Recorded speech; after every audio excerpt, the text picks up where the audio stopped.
Imbas gugatan cerai Natalie Holzer, komedian Sule kini terpaksa berpisah dengan putra bungsunya, Atzam Adriansyah Sutisna. Diketahui, Atzam kini tinggal bersama sang ibu.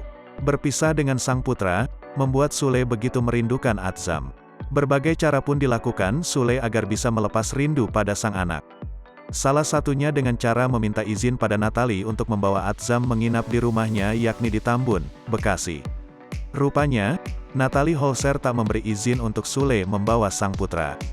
"Bun, nginep sehari boleh nggak?" tanya Sule pada Natalie Holzers. "Tidur di mana dia?" kata Natalie Holzer. Sule berinisiatif untuk langsung menjemput Atzam di rumah Natalie Holzer. Ia terus memohon pada Natalie agar sang anak diberi izin untuk menginap. Namun demikian, Natalie Holzer tetap tidak mengizinkannya. "Main aja," ujar Natalie. "Enggak boleh, sehari doang. Kalau sore takutnya kemalaman gitu loh," timpal Sule. Alih-alih menyerah, pria pemilik nama asli Entis Sutisna ini terus memohon izin kepada Natalie. "Ya besok nginep sehari ya," kata Sule. Tak ada jawaban terlontar dari mulut Natalie, Sule tampak pasrah. "Kalau nggak boleh nggak apa-apa sih," ucap Sule.